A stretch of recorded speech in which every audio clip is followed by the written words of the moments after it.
And welcome back to the Midday Show. I'm Jeff Everett. He's Mark Messina. And how was your weekend, Mark? My weekend was good. I thought you were going to ask me how I was doing. I was going to tell you I'm starving. That's how I'm doing. Well, that should be one topics one day should be intermittent fasting. We should go over that one day. Well, let me give people the 30-second synopsis. You talked me into it. I didn't eat breakfast. I showed up here. And unfortunately, I asked you, I was like, hey, do you want me to go get food before we start? You're like, no, I'm good. And I said, I'm good too. And I was wrong. I'm not good. I'm starving. No, we'll go through that someday. Someday we'll go through the whole fasting thing and how it goes. Last night, I'll tell you how it goes right now. It sucks. Right now, I could eat about anything. Last night, speaking of food, Beane. Last night, Beane was back again. Nice. Thank you. Back again. And I'll be like, I mean, it's so hard to talk about it without being biased, obviously, but I think he crushed it again. I mean, I didn't see it live, but I saw it since. I've seen clips, and yeah, I can't believe he's not moving on. And just his character is so likable. And we talk about that all the time. It's a great story. It is a great story for us locally. And when, like a few years ago when Aaron Kelly did it, and it's been a while now, but this is such a neat, and maybe it's me. I can ask you this. Has American Idol got a rebirth, or is it just because I care this year? I think it's never really gone away, truly gone away. So I think that's part of it is it's never really gone away. It's just depending, are you sitting at home? COVID helps. More people are home. More people are watching it. And people are looking for something to latch onto. Not that it wouldn't have been a big deal in a normal year. I think it's even a bigger deal locally than what it would have been because of COVID. I think people are looking for something to kind of attach onto and something positive to kind of go along with. And you've hinted at this before. I don't know if there's a better person to kind of do that with right now. No, I agree. He is, he's got personality. He's just so easy to like. Yeah. And when it becomes a popularity contest, the people that you like are very easy to vote for. So I can't believe he won't move on again. And obviously, the further it goes, the tougher and tougher it gets. But he's got a shot. This is how I know, and because my girlfriend and I have been joking as his performances have gone on. I know he did, he crushed it last night because even Luke Bryan is getting to the point where he can't. Not that Luke Bryan didn't like him, but it was very apparent between the three judges that the one that needed convincing was Luke Bryan. And even last night, you could kind of tell Luke Bryan was kind of I might have been wrong about this. You can kind of see him starting to give in a little more every single time he has to talk about Beane. Yeah, when you go back to the beginning, he got 2 out of 3 votes. And you need 2. Yeah. And as you've watched, I've watched enough of the auditions. A lot of the home run hitters get 3. And they're you go. And he got 2. And Luke Bryan's yeah, it's not for me. And when you're on that, if you're at 2 out of 3, do you win the 3rd one over, or do you lose one that kind of supported you along the way? And yeah, it seems that Luke is hopping on the Beane train, the Beane machine as it rolls along. Yeah, it's going to be interesting. I agree with you. I think there's no way he doesn't go through one more round. And then you're going to start getting down the nitty gritty, and picking your songs is going to become even more important than it was before. It's exciting. I'm excited. So we'll see. If you haven't had the chance yet, I believe you could still vote for him. I believe. So if you can look up the information, give a vote for Beane, support a local artist. Also over the weekend, big news. We've talked about this before. Alize Johnson signed a contract with the Brooklyn Nets. It's going to be a 3-year deal worth over $4 million. And more than anything else, to me, obviously the money is great, but more than anything else, the 3 years, he has a home for 3 years. And I think that the staying power, the longevity, getting to be a part of an organization for 3 years, I think that is the bigger story here. Well, it said up to 4.1 million. Is that, I don't know how the contracts work in basketball. Is it all, does that mean not all of it's guaranteed? Is there incentives? Yeah, so now more than ever before, there's incentives. And the other thing too, like with him playing for the Brooklyn Nets, they're going to be playoff shares. A lot of people don't realize that there's a pool of money that is started before the playoffs start, and then it's dashed and handed out between every round the further you go. So he could make more than 4.1. What I believe, I could be wrong about this. This is my guess. I believe the 4.1 million was the veteran minimum, or the least amount of money that he was probably allowed to sign for. And within that 4.1, there are incentives and other things. I don't know that for a fact. That is my guess, having just spoken to people and being around it before.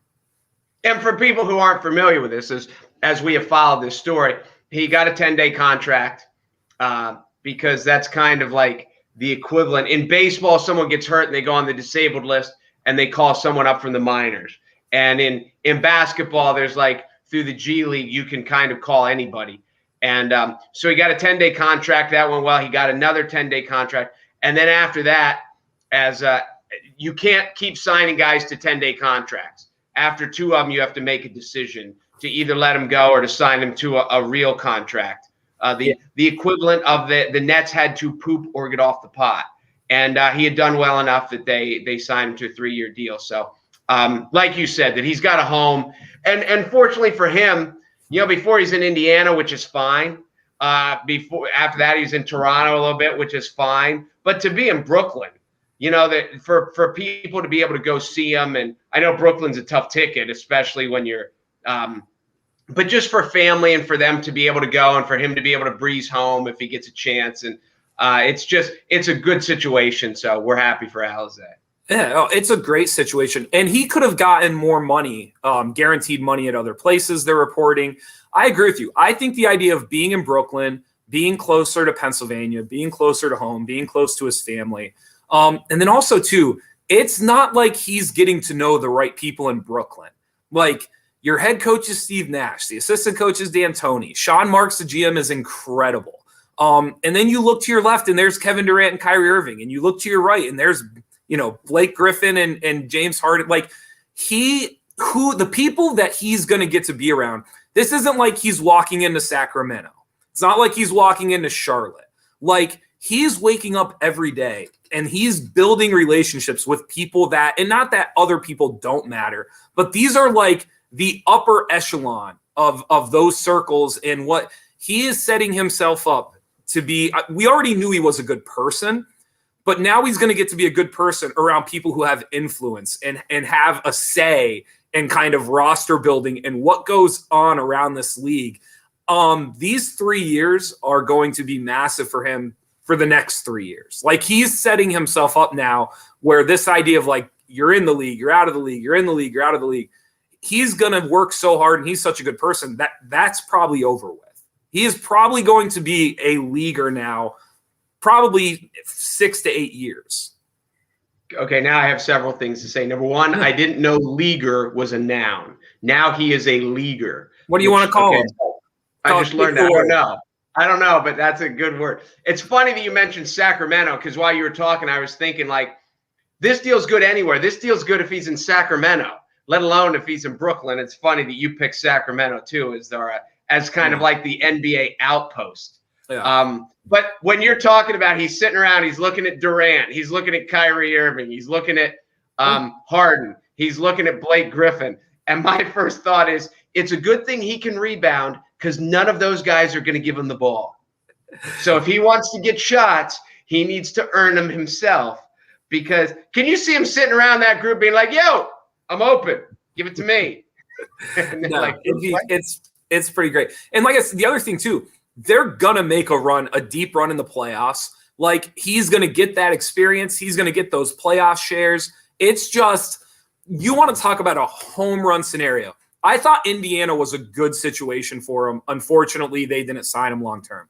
Then Toronto is a great organization. What they've been doing, like in a million years, I never thought he could. I knew he could make it. I knew he could help. Like you had said several times, like he can help a team. He can help a team. He can help a team. But it's one thing to help a team. the odds of it being like there's maybe 2 or 3 teams in the league that are like dream scenarios, right? Like the Los Angeles Lakers right now are that dream scenario. The Brooklyn Nets are right there, and he's going to be on that roster for 3 years. It's a great situation. Basketball aside, it's a great situation. You brought up a great point with playoff shares, and I remember, as you said, that every team that makes the playoffs, depending on what round you lose in, you get that much more. And because I remember when Mike was playing baseball and they were talking about these, and there's certain players, if you have a full share, you get to vote on it and stuff like that as to how much guys get. Right. And they talked about vote, because you can get like the strength and conditioning coach. You know, they'll probably vote him in a full playoff share. And it's like you get this much money, and how much do you divide it up? And because I remember Mike having discussions that they're like our bullpen catcher would get a full playoff share. And when guys are arguing about to the Derek Jeters of the world and these guys that make all this money, that's why they give all these guys just as much. Because it seems weird that in the playoffs, the bullpen catcher would make as much playoff money as Derek Jeter does. But it's a way for the big time guys to give back to the lesser guys. Yes. So does Kevin Durant need his playoff share? No. Does James Harden? Because they make so much money anyway. But for Alize to lump in an extra $120,000 or whatever it ends up being, however far they go, to him, that's a big deal. Oh, it's huge. There's a great story out of Chicago, and then we'll move on. Derrick Rose gave his playoff share away, like the first 2 years made the playoffs, to the laundry ladies. He would give the playoff share to the laundry ladies at the United Center, and the laundry ladies. And the crazy part is, like, now they're a part of the team. Like, they're a part of the success. So I know the Chicago Bulls, different all-stars and different people in the organization would give their playoff shares to the workers at the United Center. And it just, like you said, it just kind of bonds the workplace. It's this idea of like, we're all in it together. And you kind of need that when you're going through the playoffs and you're trying to win a championship. So it's a neat way for those guys to do that. And Alize is going to get a chance to have a significant playoff share, without a doubt. Yes. Real quick, before we move on to spin the wheel, for those of you we had talked about Beane earlier, if you're interested in voting for him, vote for Beane, text number 21523, then put the number 15 up. You can do it up to 10 times. So thank you to Michael Hogan for helping us up there. Again, text number 21523, put in the number 15, hit send, and you can do it up to 10 times to vote for Beane on American Idol. And I'll probably put that back up before we end the show today just to help it out. You want to walk us through the wheel spin? Yes. Thank you to Wise Markets for sponsoring us. I was just in Wise Markets last night, actually getting stuff for the kids to go back to school. And I'm going back to, one of the things of grocery stores, not just Wise, but all the bakeries that they've added. And it's one of the realities of societies. In a lot of ways, it's kind of killed the local bakeries. But one of the reasons is the bakeries in these grocery stores are so good. And I get birthday cakes, and I go get freshly baked bread from Wise Markets. I go to the Mentorsville store all the time. So these are just other fantastic aspects of Wise Markets. It's not just, I'm going to the grocery store. They've got the flowers up front. If you're in love or you're in trouble and you need to buy flowers, those are the two times you need to buy flowers. And but the floral arrangements are great. The pharmacies are great, and the bakeries. I use the bakery all the time. So thank you to Wise Markets for sponsoring us through our Wise, and as we spin the Wise wheel. Just go to Facebook and join the Midday Show group. You'll be automatically entered. Then the computer will spit out a name, and we will spin the wheel. When your name gets spit out, you automatically win a T-shirt, and then we'll spin for another prize, and then other prizes down the road. So here we go. We have a name, and this name is from the Midday Show Facebook group, Kishi Hall. Kishi? I would say Kishi. Kishi Hall, today's winner. Here we go. Hot streak. That's a cool. The more Kishi, that's cool. Oh, it's like so shy. I talked over the spin because I knew you were going to lose because it's just like it's not true. Kishi's like different without trying too hard. I wonder if it's a nickname or I wonder if that's a real. I like it. I've never seen it before, but I give a thumbs up to whoever came up with Kishi. All right. You saw an interesting story about a McDonald's sign, but it's not the typical McDonald's sign that you're expecting to see. No, I saw this was on, and we've talked, a little bit here and there. Well, everyone in society's talked about stimulus checks and unemployment benefits and things like that. And we promoted a job fair that was had here in Lycoming County a couple years ago because employers are looking for employees. And there was a sign at one McDonald's that said, please be patient with us because we're short-staffed. Thank you to the people who came in because no one wants to work anymore. And right while we're reading this, we're talking about another stimulus check coming out. And there is this great debate now, which is a legitimate debate. This quote unquote free money that's going out. Sure, it's helping some people, but sure, it's hurting. I don't want to say hurting. Hurting might not be the right word, but there are people who are getting it that don't need it, and then there are people who are getting it that when I say don't need it, there are people whose finances have not been hurt in any way by COVID, and they're still getting this stimulus check. And then there are small businesses where people are like, hey, if you're going to pay me to stay home for 3 months, I'll do it. Or if you're giving me the equivalent of paychecks. And we see lots, especially in the restaurant industry. We talk about McDonald's, but I've talked to people working restaurants at other places. They just can't get employees to come to work. So are we helping America by giving out this free money, or are we saying, hey, we want to help these people who can't work, but at the same point, we're giving people an opportunity not to work who could work, and these businesses that are trying to work now can't get employees to come in. So are we doing a good thing or a bad thing? Well, here's this. To me, this is, I don't want to, it's nothing simple. But you know who's not posting that sign? And we had talked about them before we came on the show, is Chick-fil-A. You know who's not having trouble having people show up to work? Chick-fil-A. And Chick-fil-A gives everybody a $15 minimum wage. And when you walk into a Chick-fil-A, there's not a person in there that is making less than $15 an hour. That is just their policy. It's how they handle their business. I find it hard to believe that a company like McDonald's could not do close to the same thing. And I'm not surprised that one's having a problem with people showing up to work and the other one doesn't, because Chick-fil-A is getting better employees and their employees are incentivized to show up. And so the question, and maybe what you're bringing up, is this a unemployment issue, or is it a minimum wage issue? Is it a workforce issue?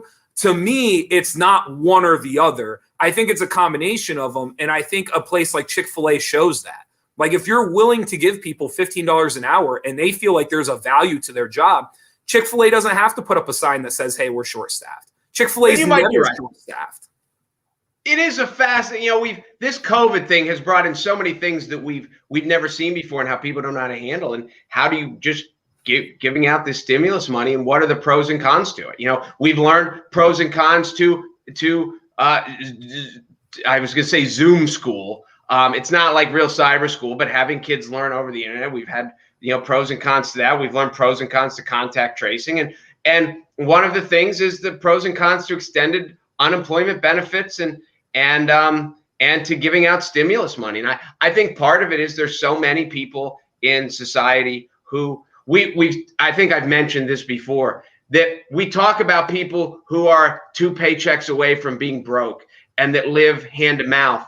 And I think there's people who are they're only comfortable living hand to mouth. They don't, I need this much money to pay, and I have it, and I need this much money. And the people are like, here's your stimulus check. You can save it. It would be a fascinating study as to how many people have saved their stimulus check if they didn't need it, or how many people are like, let's just go blow it.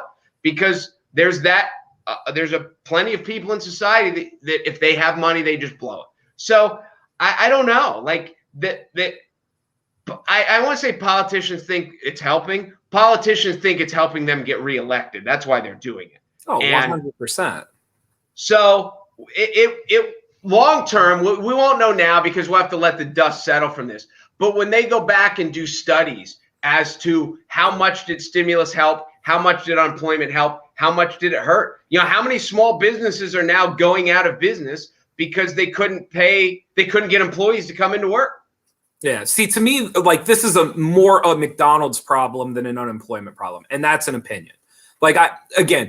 There are fast food chains that are not putting up those signs. So it's not just happening to McDonald's. Like Chick-fil-A's employees got stimulus checks. Like Chick-fil-A's employees are going through all the same things that McDonald's employees are going through. The only difference is one is paid and incentivized to come in and the other one isn't. And you and I, we've talked about another thing that's going to change significantly in the next like 3 to 5 years. There's this idea that you should only have to pay people based off of the skill that they are providing. And I hinted to you and I said, what's going to change in the next 3 to 5 years is the willingness to do the skill of which they're providing. Because it doesn't matter that anybody can wash dishes. What's going to be the question is who is willing to wash dishes? And you're going to have to pay for that. Like there's going to be a premium on it, whether business owners like that or not. And it's not going to be the same for everybody, but it is coming. That premium of what are people willing to do? Because right now, because of unemployment, it's expediting it. All unemployment is doing is expediting this process and making people realize soon, like, I don't really feel like washing dishes today. And what's going to happen is people are going to look around and go, well, I can't get a dishwasher for $8 an hour. I guess I'll have to pay somebody $10 an hour because that's the premium to actually find somebody who's willing to come in and do that. And you're right. And you said this before we got on, that it's going to take them business owners to say, like, am I really going to pay someone $13 an hour to wash dishes? Or my alternative is I need to wash dishes myself. And for so many of these business owners throughout that they got to sit at the bar, they got to sit at the counter, you know, and some of them are very hands-on. I'm not saying, but some of them aren't. And now you're to the point of, you know, do you want to do some of it yourself? Do you want to hop on the grill the day if you're not going to pay someone enough? So it is, yes, we're going to see a lot of how this shakes out. But we're also going to see on the flip side, when unemployment benefits run out, they can't keep doing stimulus checks. They can't keep doing unemployment. And it's going to, on the back end of it, then once the society settles back in, it'll be interesting to see what happens. It's going to be fascinating. It's really going to be neat to see how it ends. I think the premiums are changing. It used to be the skill set. Now it's the willingness to do the skill set. And it'll be interesting to see how business owners handle that. And you're right, because we all need drive-thrus now. Like there was a time back in the day where it was like all the, you know, flipping burgers and all that. Like we could not live without drive-thrus now. Whether it's a burger, whether it's coffee, whether it whatever, they are a part of we need them just like we need the remote control on our cell phone. Once upon a time, they were seen as luxuries. Now they're necessities. Absolutely. The Masters, you find it fascinating. I find it great to nap. But there was, even though this year's Masters were boring, there was a neat story to go along with the winner. Well, it's the first Japanese person to ever win. To win, I think it's the first one. It's the first one to ever win the Masters. It might be the first one to ever win a major. And there's a couple neat things that I think from this. Number one, from a cultural aspect. Nick Faldo, who's one of the commentators, who's one of the great golfers of all time, he's won the Masters 3 times. When he was starting out, he played on the Japanese tour as he was coming up through. And so he talked about how big golf was in Japan, which I didn't know.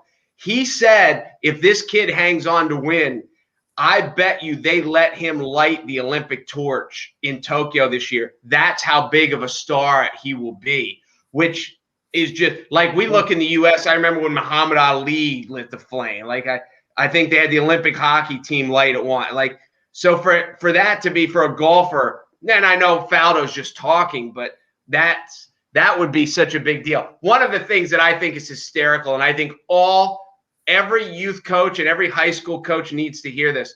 On Saturday, he was in contention. This kid and Hideki. And he was in contention. They had a weather delay, rain delay. I don't know if it was rain or lightning or whatever, but they were off for like an hour and 15 minutes. When he came back, he had 8 holes left on Saturday, and he played those last 8 holes 6 under par and went from being one of the guys in the bunch to a commanding lead that he never gave up.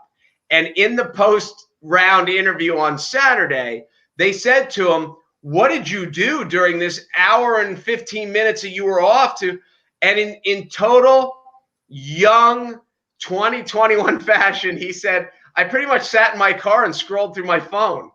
And so every coach who's like, you need to get your game, you need to do this. All right. Like this guy's in the biggest tournament of his life. Not that he hadn't been there before, but how did he mentally prepare himself to go out and dominate and totally change his golfing career? He sat in his car and scrolled through his phone. And I think that is I think he's 29 years old. That is a 20-something in the year 2021. How did you prepare? And I just scrolled through my phone. And I think it's great. Yeah, just for whatever was normal, right? Whatever normalized the situation that he was in. And that's what he went with. Probably scrolling on TikTok. Or now Tinder, you never know. I mean, you never know. It's a good story. This is my thing with the Masters, and I get it. It's great. Everyone loves the Masters. Fantastic. Timing is everything for the Masters because you're not competing against football. It's before the NFL draft. The NBA is in its dog days. Like, no one knows what's that. If it wasn't for Alize Johnson, no one in North Central Pennsylvania would know what was going on in the NBA right now. And Major League Baseball is kind of like past the opening day sequence. It's moved on. It's the perfect timing. There's nothing actually about the Masters that is that great other than the fact that there is nothing else really going on. No, I disagree with that. The thing that makes the Masters special is it is every year they go to the same place. And it's the only sporting event, that and the Daytona 500. It's, the World Series, you don't know where it's going to be. The Super Bowl, they rotate it, but it's never the same place. Okay. It's the sports annual pilgrimage to Augusta. And that is the one thing. Like, yeah, I've seen Pebble Beach and I've seen St. Andrews and those, sure. Augusta, like, I know the course. I know the par fives are 2, 8, 13, and 15. Yes, but you know why. Yes, but the reason you know why is because there's nothing else to know during this time of the year. That's why you know absolutely. It. Absolutely. It's one of the reasons the Super Bowl. It's one of the reasons the Little League World Series works as a broadcast because it's late August and it's not competing with anything. You're absolutely right with the timing. The timing is vital. The timing is everything for them. Everything. So, and this year, again, it wasn't that exciting this year. I don't know how I don't dislike golf. I just don't know how people sit at a TV and consistently watch it over and over and over again. I don't understand. Well, the Masters is fun. And speaking of things I also don't understand, WrestleMania this weekend, you were excited. It was awesome. And I know Bad Bunny, I didn't know who Bad Bunny was. He stole the show, and then they had this chick title match between Sasha Banks and Bianca Belair, which was fit. I mean, you're gonna think this is ridiculous. It was awesome. I am. It was, and you watch, like, ESPN was commenting on it. There was a Twitter that Bad Bunny, he wrestled. He was in the tag team, and he raised the bar for, like, celebrity wrestlers. He obviously has been a lifelong fan, but he trained for this. And these guys, you're like, oh, it's fake. They're like stuntmen. The stuff that they do, yes, it's organized. Yes, it's predetermined and it's scripted and whatever. But they're still getting thrown off. Shane O'Mac got thrown off the top of the cage and landed on his back in the middle of the ring. Like, he ain't falling into a pillow. That's still the real thing. So if you like wrestling, as ridiculous, it is great. Now, I will say this, and this is my serious point about wrestling. There was a point where there was a female ref in a men's match.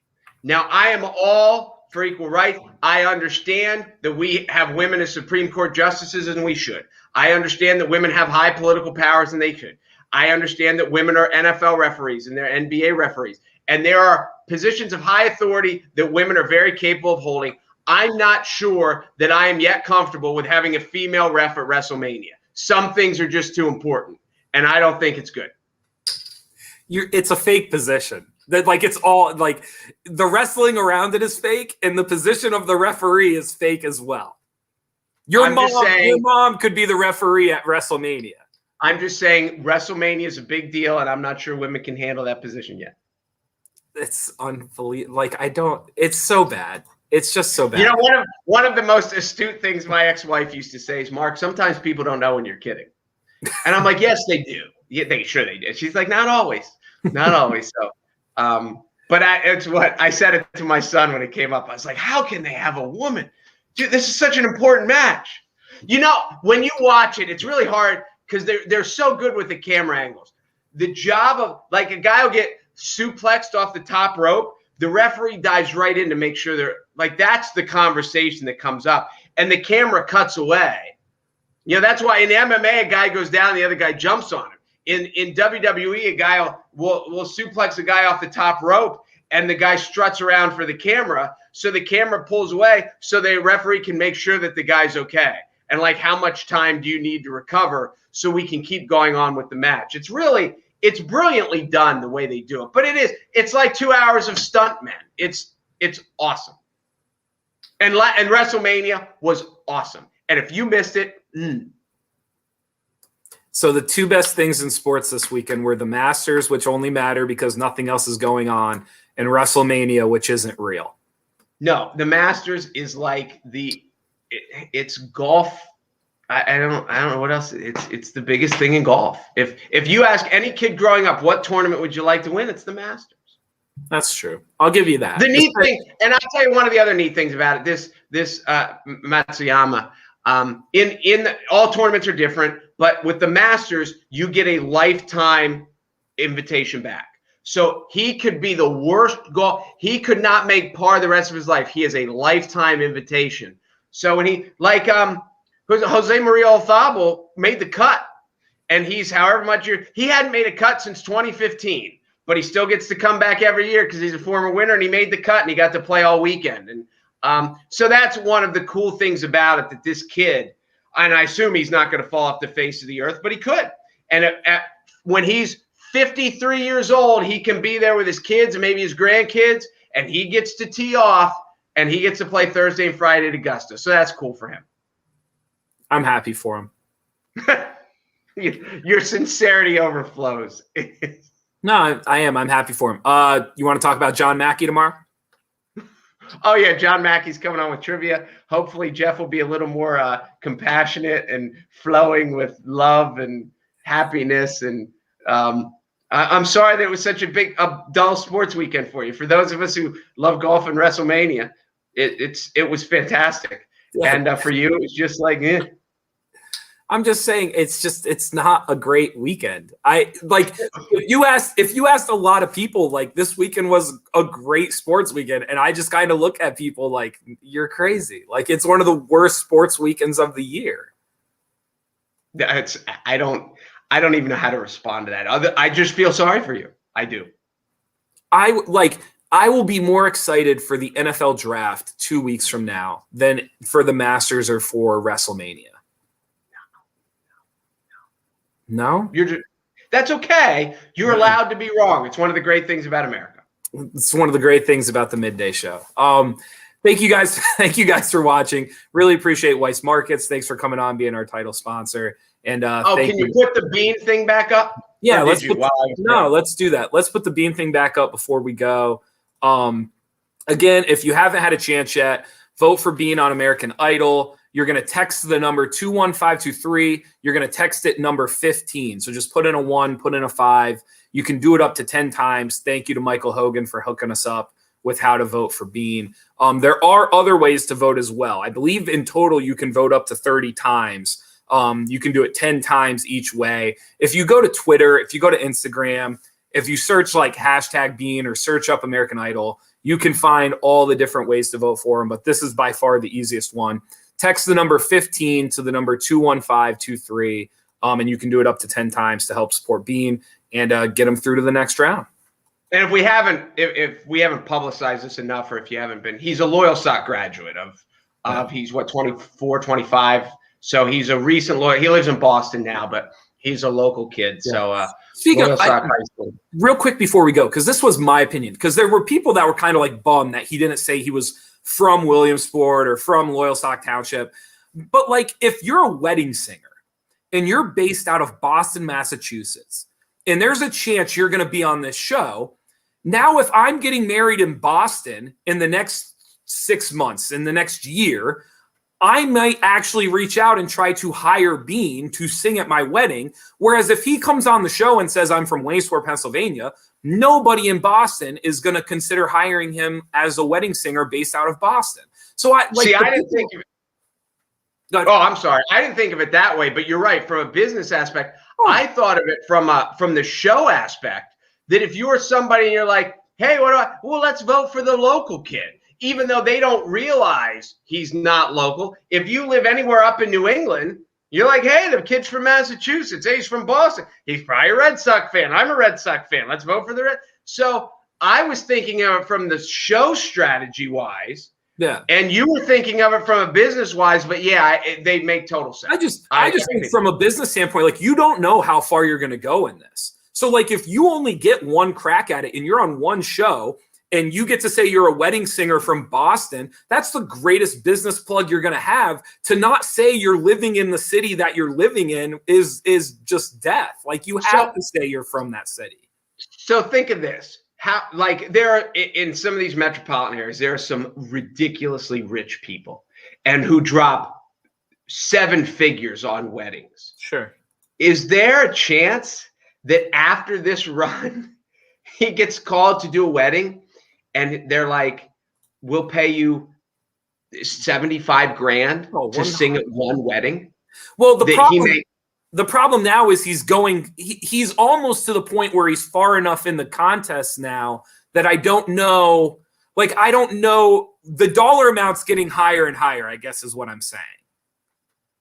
Yes. But there are people that, and I'm thinking like the P. Diddy's of the world, and obviously not that, but there are people that drop multiple 7 figures on their wedding. And when it's their little girl, if dad's worth $100 million, so all of a sudden, yeah, Dad, I want Beane to sing at my wedding. And and Beane's now he's going to have American Idol. He's going to have other options. Okay, will someone pay Beane $250,000 to come sing at their wedding? Maybe. Maybe. No, I don't disagree with you. I from a business perspective, it was the smartest thing he did, saying I agree. And I can't say for a fact that that's why he did it. But all I'm saying is, to the people that are upset that he didn't say he was from Williamsport, Pennsylvania, I'm just saying, just cut him some slack and maybe not be so upset about it. Because if I was, not implying he's broke, but if I was a young guy in my 20s living in Boston, Massachusetts, trying to make it as a wedding singer, I would be thinking of any business strategy that I could before I went on American Idol. And I probably would have said I was from Boston as well. That's just I'll bet he would cut you a deal though to sing at your wedding. I may or may not know somebody who may or may not we'll see. We'll see. Let's put it this way. I'm not saying no, but I don't know him well enough to personally ask him. Someone else would have to personally ask him. I keep saying, these people that that know him, he's, with each passing round, he is further and further away from cutting those people out of his life. That's all I'm saying. 100%. It is funny. You must have a list before you become famous. Like, not an actual list, but you must have a subconscious list. And every round he goes through, people must just be getting whacked off of the bottom of that subconscious list. And it's got to be just getting trimmed on its way up to the top of who's getting the text back now and who wasn't getting it before, right? I mean, it has to. I would think. But I don't know. I was just going to say, for all of us who were never on the list to begin with, make sure you vote for him. Yes. I didn't know if you saw Rob's comment may stay up for the next. I may never take the comment down. I might just it might just be there forever. Don't you have a burner account with your name as Rob Fanning? Didn't you do that? I have it. I actually, now that you mention it, I should make some burner accounts for the show just to say certain things.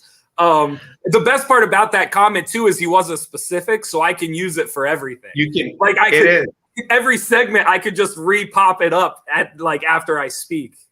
Oh, see, no, I wasn't even thinking from just the show wise. I was thinking the rest of life. You can be to your girlfriend, hey, honey, Rob Fanning says I'm correct. So you can use it with your parents, your girlfriend, everyone. You can use it everywhere you need it. No, I like that. That works for me. Thank you guys for tuning in. We're going to try to be a little earlier now from here on out. trying to have a start time that's closer to noon rather than 12:30. So 12:15 is kind of the sweet spot. So we're hoping to start as close to 12:15 as possible moving forward. But obviously, to find us between 12 and 1 o'clock here on NorthcentralPA.com. Anything else before we head out, Mark? Nope, that's it. I had such a great sports weekend. I'm sorry that you didn't. I'm Jeff Everett. He's Mark Messina. Thank you for watching the Midday Show. That's brought to you by Weiss Markets. You can find us at NorthcentralPA.com. Thanks for watching.